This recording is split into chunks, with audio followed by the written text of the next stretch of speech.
Great. Thank you very much for joining us today, guys. I'm pleased to have with us Sable International, Andrew Risick, and also Bill Monty, who work with Sable International.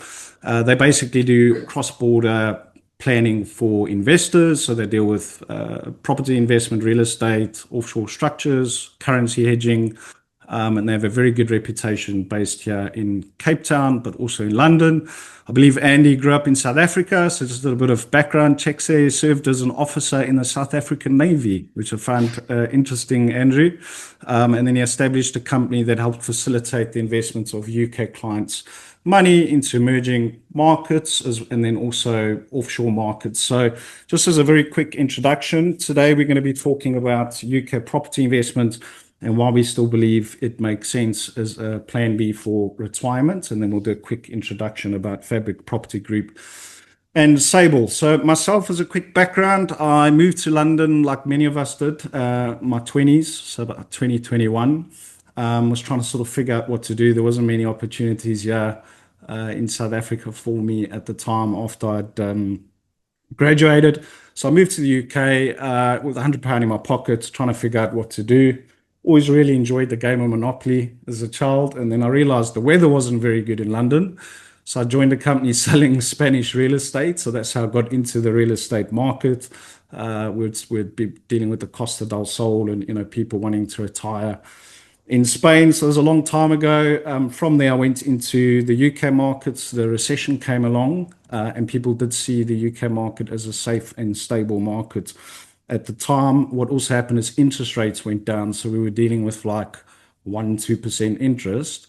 And I was quite fortunate because I worked my way up the career ladder. I bought some properties globally, UK, also offshore in different markets. I must say, some of my overseas ones didn't do too well, but the UK ones I did quite well. I bought 2-bedroom apartments at about 200,000, sold them a few years ago to release some equity, and in the range of sort of 300 to 350, plus they were cash flow positive. So that's a bit about my story and journey to date. I've raised near 1.5, about £2 billion in real estate across the teams that I've managed. We've got offices in the UK and London. Fabric Property Group actually doesn't just do new build and off plan. We're now a full service consultant. So we do new build and off plan as our first core. Secondary market investments, so HMOs, secondary older properties, if that's more what you're looking for. And then we've also launched an asset management division, which Steve Jacob, our CEO, runs, as well as acquisition and disposal, where we look at exit service for developers or family offices as well. So, every different investor has different goals for retirement planning, and not every type of property fits clients. So, maybe off plan is not right for everybody. So that's a bit of an introduction. I'm just going to share screens so we get the slides up. So that's a quick introduction. Enough about myself. Andy, you want to maybe just a quick introduction to Sable and what you do? There's a bit here on basically Fabric, but I think I've covered most of that. We do the finance, legal side, mortgage finance, but we're very proud to partner with Sable because they have a very good established brand in the market. So over to you, Andrew. Thanks very much, Dale. Thanks for inviting us onto your webinar. And welcome, ladies and gentlemen. It's been a while since I've done a webinar, and I must say, nice to be talking about something different to the war in Iran and the war in Ukraine and all those things. But these are things that obviously affect all of us. And it's quite ironic that, the world has become less stable in the last few years, which has made South Africa feel relatively comfortable. But we always believe that wherever you are in the world, you should be diversified. So that's what we're talking about today. Just a little bit about our company, Sable International. We've been based out of London. That's where our headquarters are. We're here today. For the last 30 years. And over the years, we've developed an ever-changing bouquet of professional services for our clients who are international citizens. And what we basically do is we help them with their global mobility solutions. And I think broadly speaking, we've got 4 areas that we focus on. So we've got our financial services. So we do foreign exchange. We help move money. In the South African context, we authorized by the Reserve Bank and by the FSCA. We have a wealth management business. Bill's part of that. So that's helping people with all their cross-border structuring concerns. We do tax advice in the UK. We have an accounting business, and we can help set up structures for holding investments and assets within the UK. So that's a little bit about the financial services side. We've got a very strong immigration business. A lot of people, we're very well known in the British nationality space.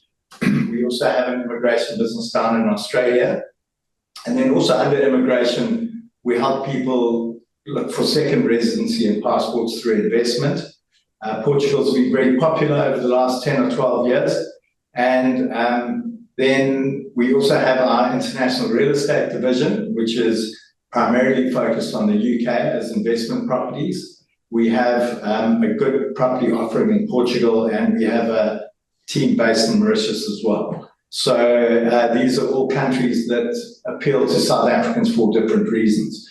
We also have a very interesting business called Sable Study Abroad, where we help people look for tertiary education opportunities in a range of 450 English-speaking universities globally. So that's been a really interesting acquisition about 4 or 5 years ago, and fits in very nicely with helping us service the needs of our clients. And I think one thing that I would point out is that every family has very different needs and different strategies, depending on how they perceive they want to move forward in life and how they observe the local social, political, and economic issues within South Africa. So I mentioned the word diversification earlier. If one can afford to, one really does need to consider investing. And international real estate, and particularly in the UK, fits in very well. South Africans do like real estate, and historically South Africa and the UK have a very strong relationship and continue to. We still see loads and loads of South Africans wanting to come and live and work in the UK. It's very easy in terms of understanding language. The way we do business, I think, is probably one of the most comfortable places for South Africans to relocate or at least invest into. So hopefully that just gives you a good idea of who we are. Thank you. Great. I'll go to the next slide quickly, just to, there we go. So that's the, stop share, just bear with me. Share screen. There we go. So you guys effectively help with UK mortgages for SA investors. I think a big misconception is that South Africans can't actually get finance or mortgages in the UK. Maybe that's a question for Bill. That's a misconception, that they can get mortgages, and that's part of your service offering, right? So you do the mortgages, the currency hedging, as well as the limited company structures. What are your thoughts on that side of things? Fine. A lot of clients I speak to feel that they might have to have a need of having a UK credit score in order to purchase property. That's not the case. The only time that really applies is if you are a UK resident and looking to purchase property. That's when the banks would care. Understood. When you are a non-UK resident or based in South Africa or abroad, the banks know that they can't see the UK credit score. Effectively doesn't matter to them because you're spending your currency elsewhere. So what they do is they go through bank statements, pay slips, etc. But they will look at the income where you're based, and effectively there are two broad types of banks. There would be expat lenders. So they wouldn't require you to have ever lived in the UK. They just require you to have a UK passport that you may have got from your parents or grandparents, etc. Or if you have a SA passport only, there are banks that will also look at that case. The pool of lenders is higher if you have a British passport. However, there are significant lenders that will consider SA only based applicants. Great, excellent. We'll go into more details on the mortgages, but yes, South Africans can get mortgages. One just needs to do the due diligence on the properties as well. A quick question for Andy. So say someone's got maybe 5 million Rand offshore and they want to transfer it. How would you approach the FX and the currency side of things? as a business? So we are, as I mentioned earlier, we're an authorized FX intermediary in South Africa. I think fundamentally the difference between using us and a bank is that you generally get better customer service. We deal with thousands of transactions a month. We've got a very specialist team based down in Cape Town and Durban, and we can assist with everything from arranging, if you're moving 5 million rand, you get two types of allowances as a South African resident. If you're tax resident in South Africa, you can move R1 million per annum per taxpayer, and that's known as your annual discretionary allowance. And then you've got your capital allowance, which is a further 10 million rand per individual per year. So if you're a married couple, you can actually move up to 22 million rand a year. So if you're moving 5 million, we would then obviously need to help you get a tax clearance certificate. So as long as all your affairs with SARS are up to date, there's no reason you shouldn't get a tax clearance certificate. It's actually a lot more efficient than it used to be. But these are difficult processes for people who don't do it regularly. So we've got all the skill sets in-house. We've got an in-house tax business as well. And so we can handle all parts of it. We open up a facility for you, which you can use for that particular transfer at any time in the future. And our rates are very competitive. Great. So just as a point on this particular webinar, obviously Fabric Property Group, we source properties. We're not FCA regulated. Sable, of course, can give financial and tax planning advice. But if that's a service you do need, we'll deal with that privately so that you can book a consultation with them for specific tax, because everybody's personal situation is different. So we'll just sort of cover the surface level stuff today. And then if you do want to book in a consultation, just put in consultation in the chat and we'll arrange it for you. So thanks for that. Next slide. So quickly, as the UK market, a lot of people have been looking at Portugal and other markets. Andrew, where are you seeing, are there any shifts in sort of geopolitics or other markets? And are people now looking at the UK again? What are your thoughts?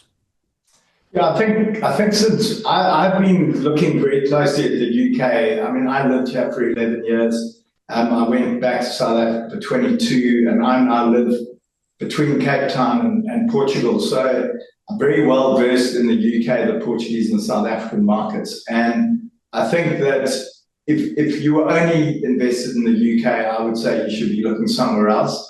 But if you're invested in South Africa, I think the UK property market is something really worth looking at. The market's been through quite a tough period, in my opinion. And I think there's been a lot of relative uncertainty in the UK post-Brexit.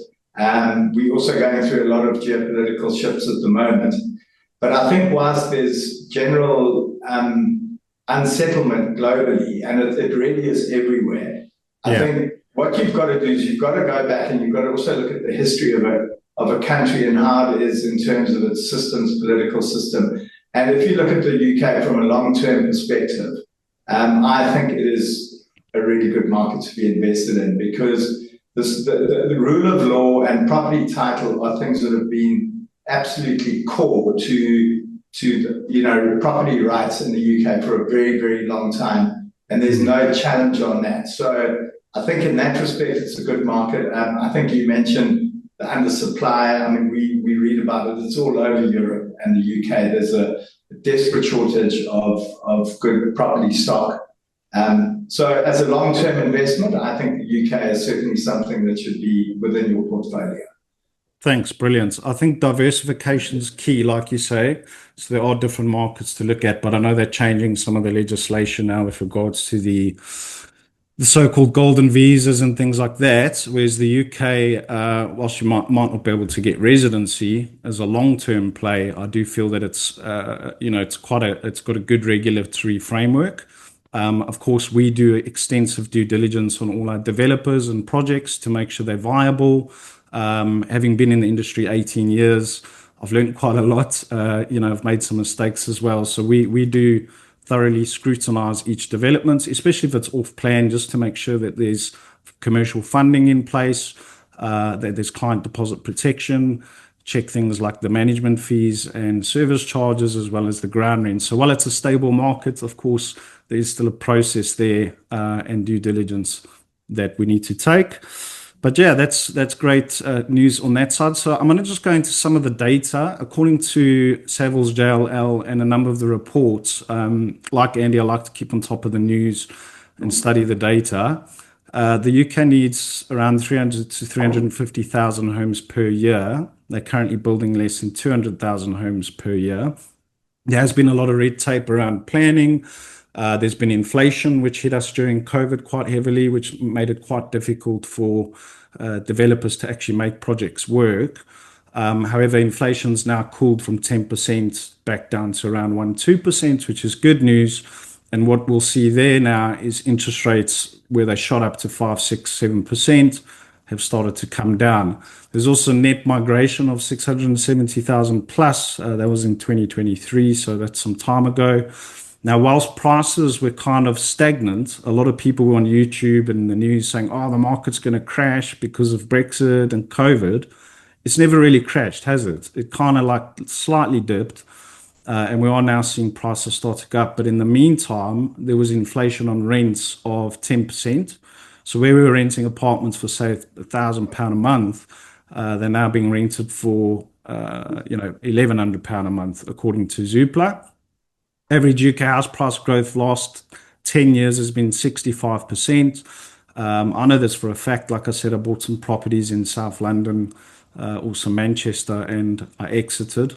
They were cash flow positive. So the one thing, the difference between South African buy-to-let, the problem we have here, I mean, the Western Cape's great. I moved here 4 or 5 years ago, and like you, I sort of had enough of the weather out there, and I realized I could run fabric remotely with my team. But the apartments are genuinely cash flow positive. So if you take like a 60% loan to value, I was renting my apartments for £1,100. My mortgage was like £600 a month. I actually sold when interest rates went up. But yeah, I mean, I made about, on a 200K apartment, sold for 300, which is pretty good. So especially in the strong cities, we tend to focus on four core areas: London, Manchester, Birmingham, and Liverpool. We do have cheaper stock in more tertiary locations because prices have gone up quite a bit in these cities, but it does still seem to be where most of the demand is. So just very quickly, according to Savills, there's 21% average forecast growth over the next 5 years. That's the UK average. The Northwest's actually the highest at 29%, and then the Midlands, West Midlands, around 25%. We can provide these reports as well. Whilst they didn't recently reduce the interest rates, there has been 2 or 3 reductions in the rates, and we do expect further interest rates cuts. I mean, what are your thoughts on that, Bill? Do you think we'll be seeing more interest rate reductions? Well, one graph I look at on a daily basis is the UK gilt yield curve, which we believe is one of the best proxies of where the market currently believes where interest rates are going.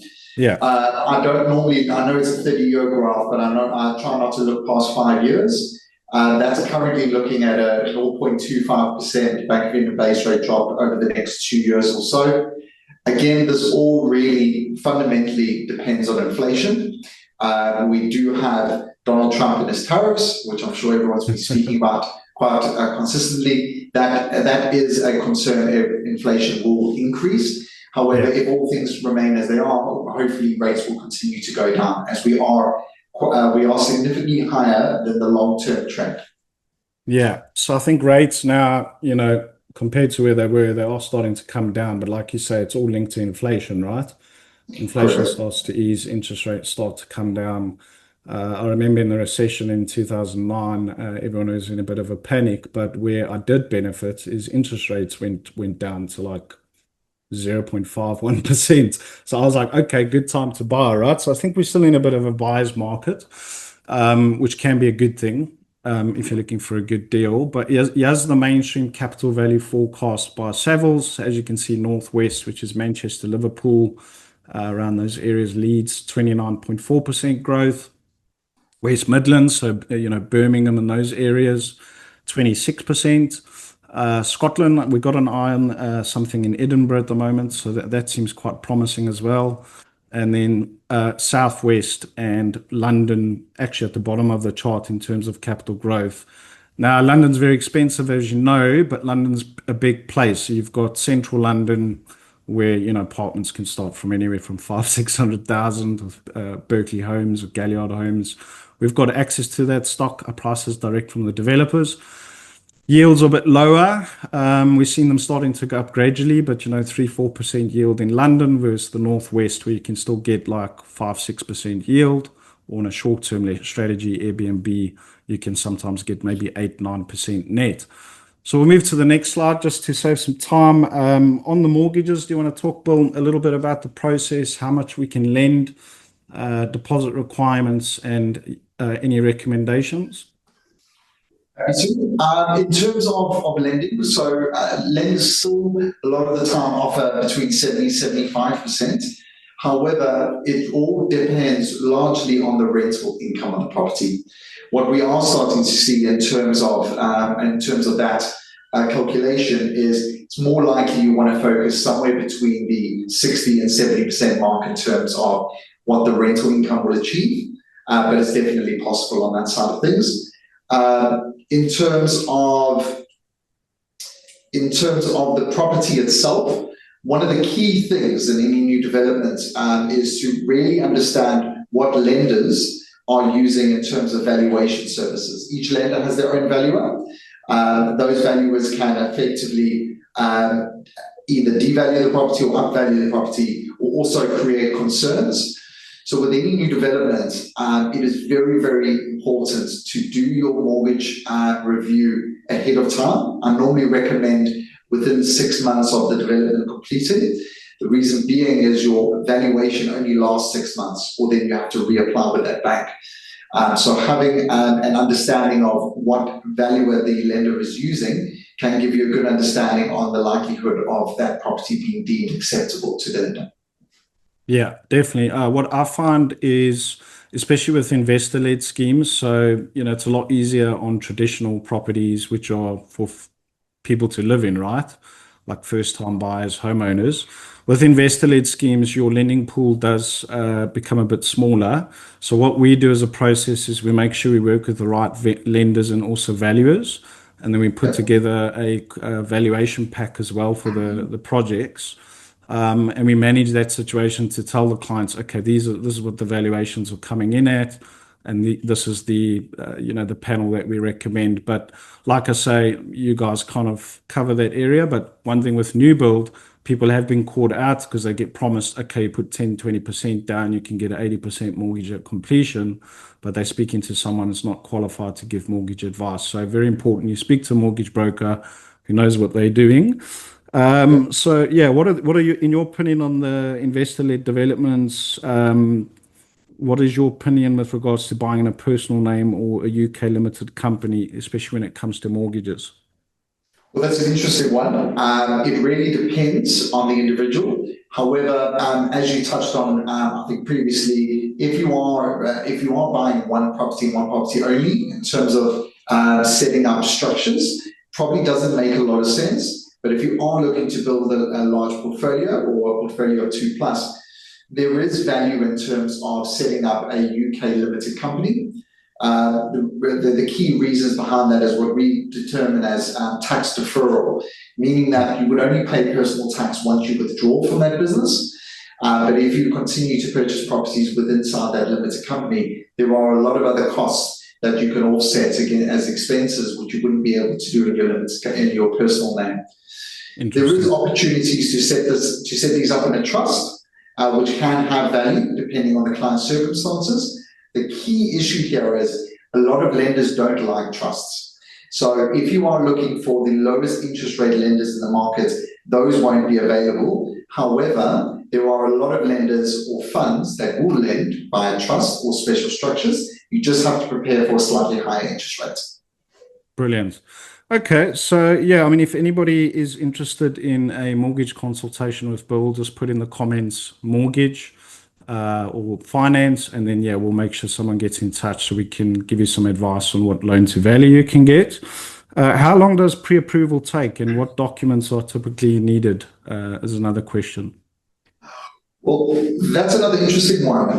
The UK can be quite frustrating. What I mean by that is when you are getting a mortgage in the UK or getting a UK mortgage for your property, I refer to it as a chicken and egg scenario. What I mean by that is the banks will never give you 100% certainty of lending at pre-approval. What they will do is they will give you an indication of what they may be willing to lend should everything be okay.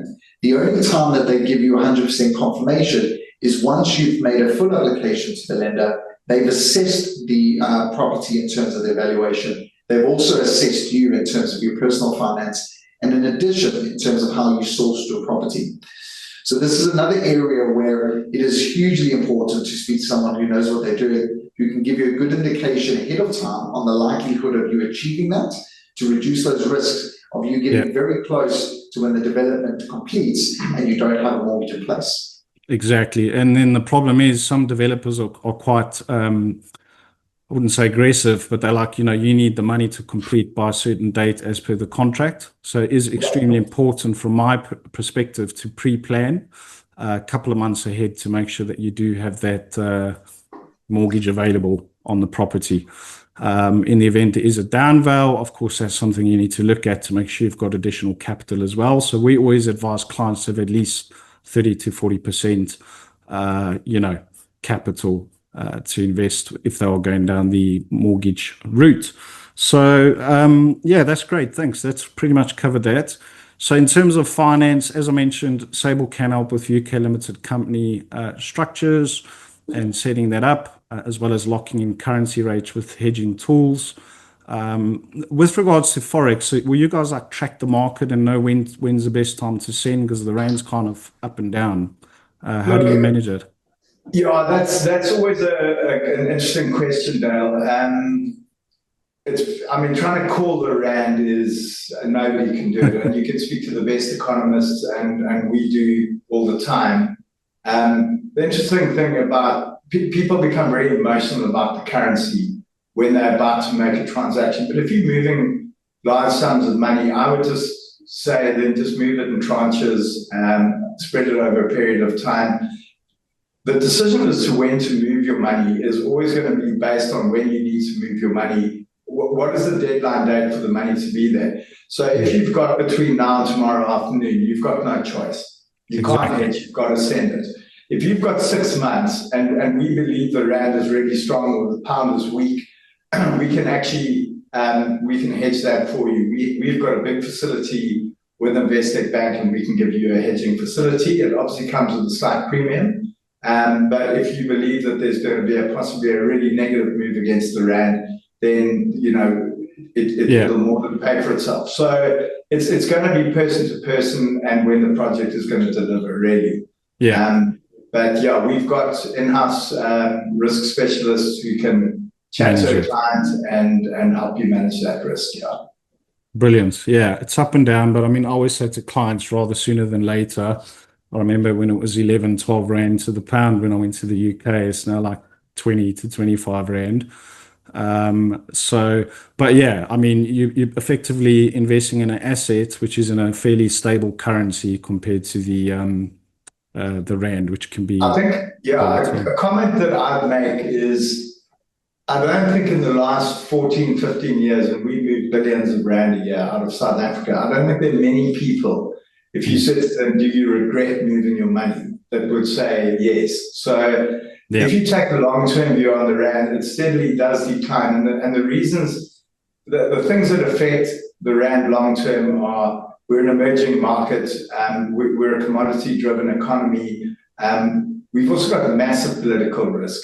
Even in the current geopolitical world that we live in, the risk in South Africa is significant because our economy is in decline. If you live in the Western Cape, it is obviously quite difficult to see it.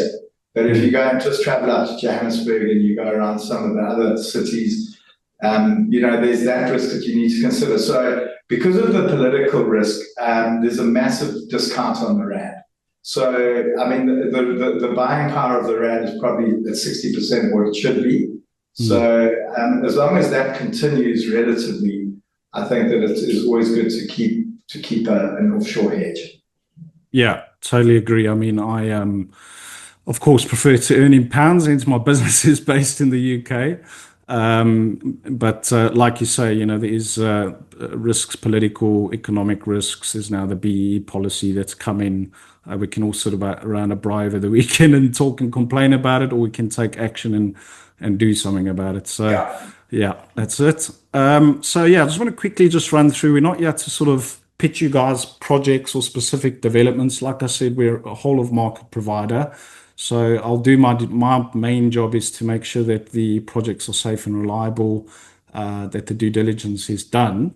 So the areas we really think are taking off and have done the last 5, 6 years has been Manchester, specifically Media City, Spinningfields, Castlefields. Has been £1 billion regeneration by a big consortium called the Peel Group.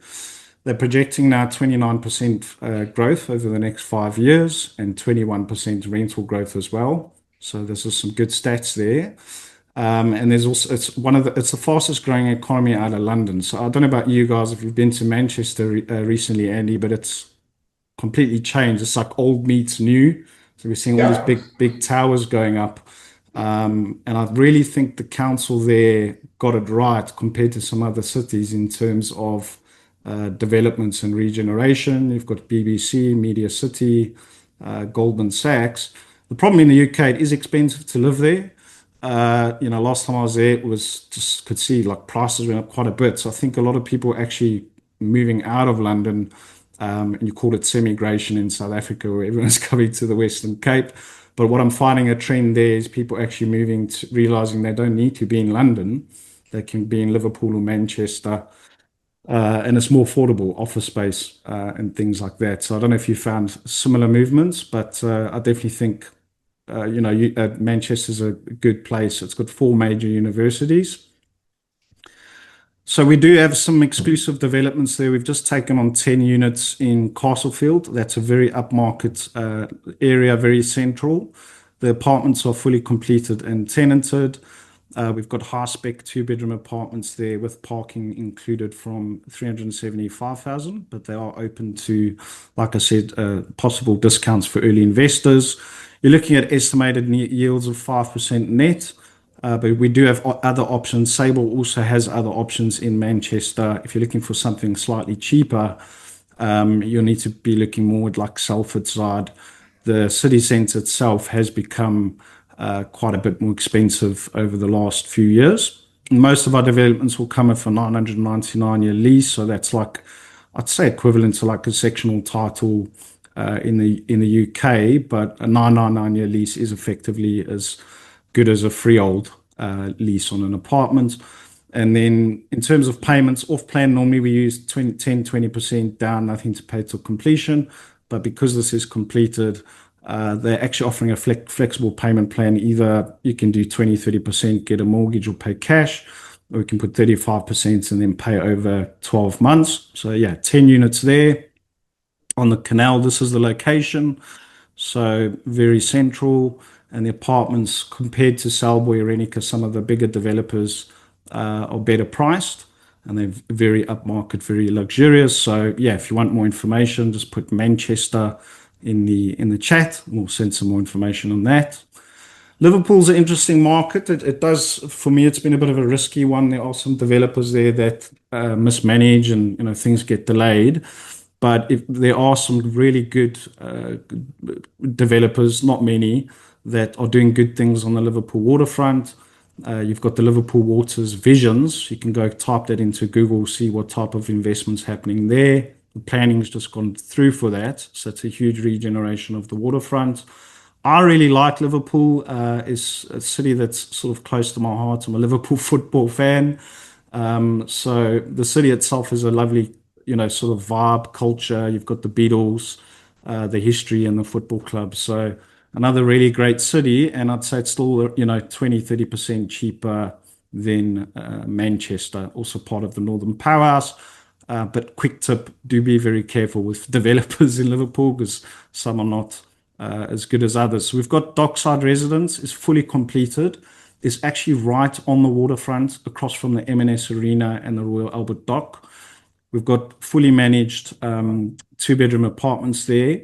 They're renting very well. I did the numbers earlier. The average occupancy is around 70 to 75%. Average room rates on Airbnb of £120 per night.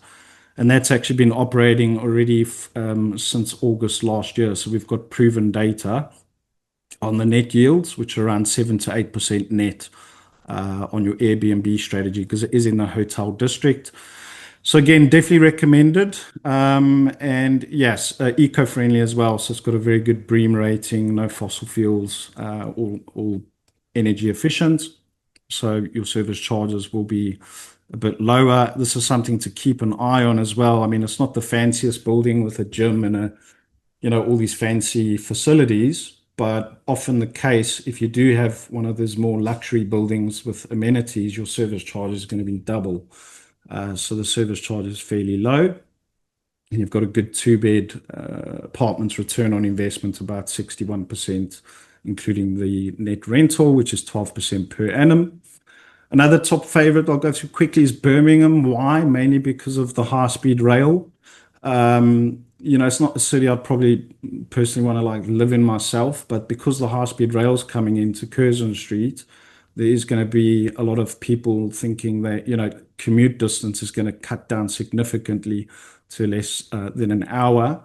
And there is some positive growth projections in Birmingham around the Digbeth Jewellery Quarter. So I think while it's not been as popular as Manchester, with the high-speed rail coming in, we do have a development called Brickworks, which is 5 minutes to Curzon Street, the new high-speed rail. It's again waterfront. We like waterfront property because it tends to perform better and go up in value. So we've got 85 apartments there that's just come to market. It's got a roof terrace, fitness centre, co-working space. And all the developments we do, we tend to focus on the professionals, young professionals, students, remote workers. So, you're getting good quality tenants. There is stuff out there like social housing. I don't know what your guys' thoughts on that stuff. But you need to be a bit careful when you see stuff with 10, 15, 20-year guarantees, assisted living. There's often some red flags around that. So we focus on modern, fully managed new build developments. This is Sama Investment Group. They're actually one of the first Sharia compliant developers in the UK. So good for Middle East based investors, and it's part of a wider regeneration. So the next one is London Commuter Belt. That's where I made my money. We've got something in Staines upon Thames, 30 to 45-minute train into London Waterloo, and they're priced very well. So anywhere from sort of the 200k to 350k. We do have central London, but like I say, prices, will be a little bit more expensive. We are dealing with some clients with Sable and sending them some information on some more central properties. We do have a development there, Lakeside Staines, and it's 15 minutes to Heathrow International Airport. Again, it's on the waterfront, long 999-year lease, and there's 103 apartments there as well. So we try and find value. There is more sort of luxury end of the market stock, which I call tier one, which generally cost a bit more. And then there's stock that's slightly more value for money where you can get better yields, which tends to be the area that we focus in. So good local employer hub near BP, Netflix. I used to actually live around Walton on Thames, Weybridge. I don't know, Andy, if you know Staines very well, or yeah, I do. Yeah, what are your thoughts? No, I think it's a well-located area. I think anywhere within sort of commuter distance of central London where the links are easy will always hold its value. Yeah, I think London is definitely making a comeback, and your commuter belt, people that actually live in London don't actually live in central London unless you're really wealthy. We live out on the outskirts, right? So you live in Kent, Wimbledon, that's where all the South Africans are, and Staines. So yeah, we've got an option there, 10% down, completion Q1 2026, so nothing to pay until completion. All of them come with the new build warranties. So they come with a 10-year NHBC or equivalent. So that just protects against defects or any issues with the build, which is good. And then in terms of the process, so just as a bit of the buyer journey, very straightforward. We can help you through it. In most cases, we'll look at taking a reservation fee of £2,000 to £5,000. Now, most companies make that fully non-refundable. My policy is to allow clients at least 7 to 14 days to actually engage with a lawyer and get your draft contracts. Because what I don't want to do is take someone's funds, they get the contract, there's something in there, and they go, Dale, I'm not happy with this. Then they're going to lose their funds. So it's a bit of like a cooling off period, I guess, just to allow clients to actually check the draft contracts and engage with the lawyers and make sure they're comfortable. Because it's not a lot of money for some people, but for me, £5,000 is a lot to lose when you haven't even had a chance to check the contracts. We can recommend independent solicitors. I believe Sable also do. Do you guys recommend specialist lenders as well, or? Yes, we do. Sorry, depending on the solicitors. circumstances, yeah. Yeah, so you've got recommended lawyers who can then act and appoint who are regulated under the UK Law Society. Often the case, if we have recommended lawyers already done all the checks, it helps speed things up, but you are welcome to use your own appointed solicitor. It might just take a bit longer to go through. Typically, deposits 10 to 30%, trying to aim for projects with sort of lower 10, 20% at the moment. And then you've got your contracts on compliance. So you need to do your AML checks just to make sure that all the anti-money laundering checks and compliance have been taken care of. We do that our side. I'm presuming Sable, of course, do have a process where they do the AML checks as well. And then from there, you'll get your completion and ownership with your final balance paid. Your property will be transferred. Some people have been phoning me saying, I haven't got my title deed yet, but that's just because there's a backlog with the HM Land Registry. So they will register it. And then it sometimes it can take a few months to actually register with the UK Land Registry. So we do provide full aftercare support. We've got local letting management companies, third parties that we use in each city because we believe they need to be there and hands-on. So that's something we help with. In terms of the buying costs, so we've got stamp duty, land tax. It's actually increased recently from 5% for non-residents and an additional 2%, which is a bit of a frustration because stamp duty's gone up. But I mean, it is what it is. Tax is tax. And then legal fees, typically up to around £2,000, depending on the size of the transaction.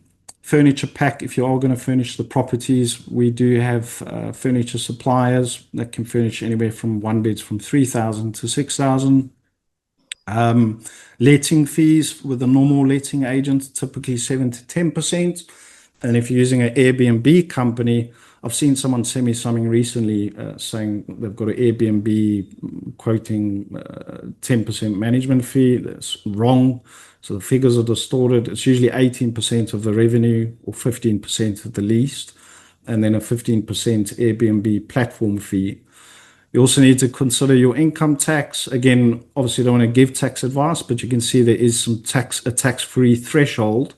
So if you buy your first property and you don't have other income, up to £12,570 is tax deductible or free, and then anything over that you go into the 20% income tax bracket. So that's something to consider.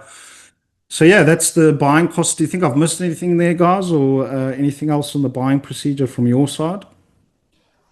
The only thing I just wanted to add on that tax side, one of the benefits of being South African, even without a UK passport, is we're a Commonwealth country, which then allows us to use those tax-free rates in the UK, which is quite advantageous. Great, excellent. So again, if you need tax advice, just put tax in the comments and then we'll get someone from Sable to get in touch. So yeah, I think that pretty much sums it up. We do a lot of analysis on the UK market. So, average house prices sit between 268 to 271. I'll look at the Office of National Statistics, Zoopla. I've got a newsletter on LinkedIn, so you can sign up.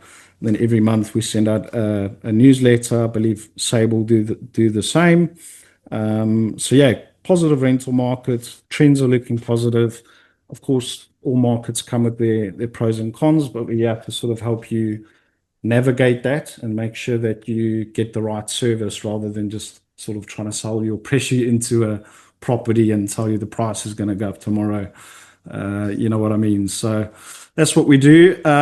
Yeah, so next steps, we can book a one-to-one consultation with myself and also Michaela from Sable, who I've been working with closely. She's heading up the property division there. And then we can also arrange a free mortgage assessment with Sable, with Bill. And we can also put a tailored investment plan together. So on the call, we'll find out your goals, your budget requirements, and then we can actually work on a kind of like a portfolio building strategy rather than just buying one properties to help you achieve your, whether it's 5, 10 or 15-year retirement plan. So yeah, we can do a face-to-face meeting. I'm actually not far from Sable headquarters. I based myself out in Langebaan, my team are in the UK, London. We've got an office there and in Essex. We will send you a replay of the webinar, and we'll also, if you're interested, we've got a free essay guide to investing in UK property that we're busy compiling. So we'll put that together. Just put free guide in the chat. And yeah, that's it from me. So next is just the Q&A. If you've got any questions, please do drop them in the comments box. Where's the comments box? Great. So yeah, if you just want to throw in any questions, if anyone's got any questions, if you just put them into the comments box, and then we can answer those for you. Just on the chat.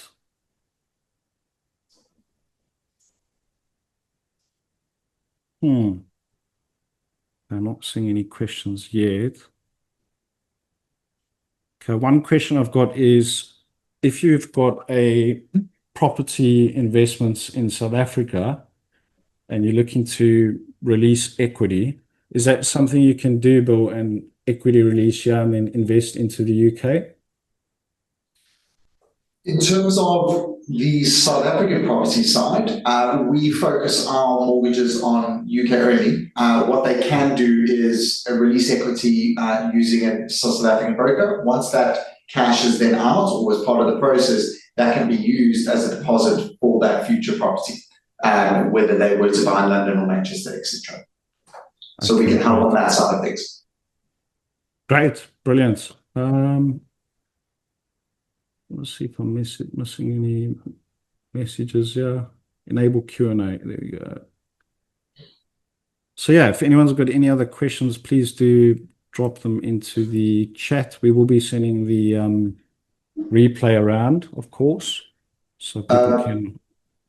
Dale, I just wanted to jump in while you're reading the questions. One area that we didn't cover yet was potential interest rates for clients. Yes. So the one thing I just wanted to highlight on that is it depends on the development, it depends on their circumstances. So a lot of the banks would want to see at least £25,000 of equivalent of UK earned income. So in South African rand, just the equivalent of 25,000 a year in your SARS tax returns.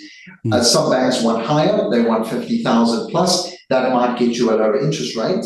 But in the current market, you're probably seeing rates as low as 5.14 on a 65% loan to value, meaning a 35% deposit. However, if you wanted to go more specialized in terms of using a trust, maybe using a non-UK limited company, whether it be the Cayman Islands, etc., there are funds that will consider it, and they will limit the loan to value to probably 50-55%, but they'll give you interest rates starting at about 6.5. They can go even as high as 70, but that's going to increase your rate to 7.99. So this is where I just wanted to highlight on, depending on how specialized you want to be on your investment, there are options. It just depends on how high you want to go on that interest rate.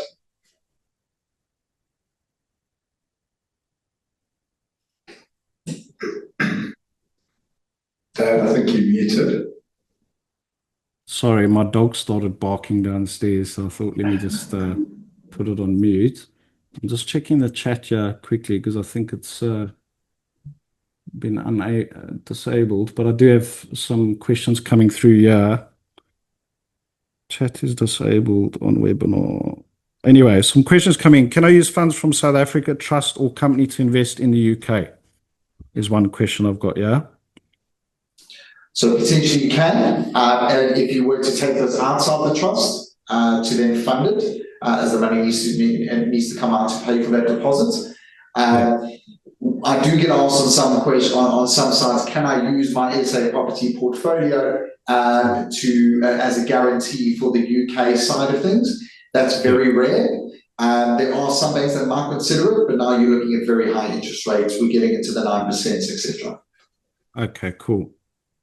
And then how does the UK treat income capital gains from non-resident landlords, for non-resident landlords? So dual taxation treaty, I guess that's one of the questions. I know we said we didn't want to probably talk about financial advice, but there is a dual taxation treaty, right? There is between the two. The UK, as of the budget speech Rachel Reeves did last year, the capital gains tax has increased. And that's going as high as 24% in terms of certain investments and 28% in terms of property. Okay, cool. No problem. Yeah, sorry about that, guys. For some reason, they disabled the chat, but I am getting some questions through here on WhatsApp. What are the legal and logistical steps for South African residents to purchase property in the UK? There's another question. That might be more targeted towards your solicitor side of things. One thing I just wanted to highlight is ever since South Africa became on the grey listing, banks are very, very cautious in terms of where you build your funds from.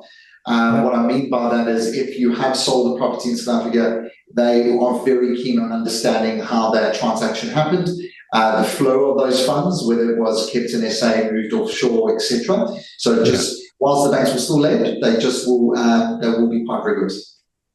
One of the things that I think, just touching on that same point, in order to get the South African tax clearance certificate, we deal not only with source of funds for a particular transaction, we also need to understand the source of wealth. So that's even deeper. It's become quite invasive. I think we've got used to it in the last couple of years, but I did see a notice coming the other day that I think South Africa's pretty much ticked the box on 22 of the 22 issues that were raised around being grey listed. There are some people who think that we might be coming off the grey list in October. That would be really brilliant news for all of us. But it's like all these things, I wouldn't bank on it. But there certainly is a move by Treasury and the whole financial system in South Africa to try and get ourselves off the grey list, because it's very counterproductive. Okay, cool. Great. Okay, so another question I've got coming in here from Maralise. She just WhatsApped me. What are the costs involved, registration and transfer costs, and any other costs? I think we went through the buying cost earlier, but maybe you guys want to just cover that quickly from your side. It's just really the key thing to be aware of is stamp duty. So in the UK, as a non-resident, you have an additional stamp duty charge.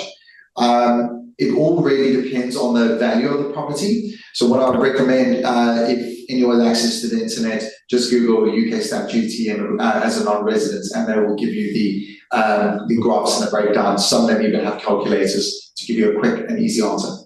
Throw any questions in the chat. We'll give it a few more minutes to help answer any questions. So the chat is now working. Good presentation. Thank you very much. Thanks, Lo.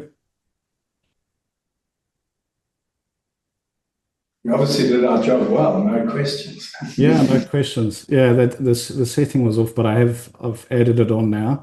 It has been recorded. There will be a replay. So yeah, like I said, if you guys want to book in a one-to-one consultation, let us know.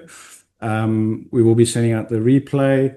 And yeah, if you've got any questions, you can give us a call, book in a consultation with myself, Michaela, and then whether it's mortgages, tax, currency, or looking at a property investment strategy, you would be more than happy to assist. So I just wanted to thank you for your time, Andy and Bill. Is there anything else you wanted to add before we shoot off? Thanks very much, Dale, and thanks to everyone for your time. I know it's valuable. Take your time making these kind of decisions.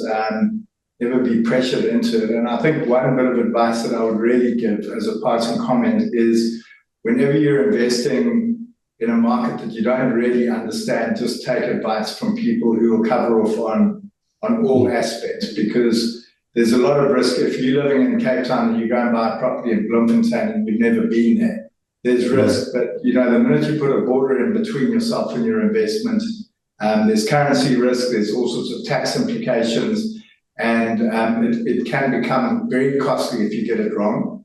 And there are lots of operators out there who targeting South African investors, and they're not really presenting all the true facts. So just tread with caution, and but don't be put off. Do it, diversify. Agreed.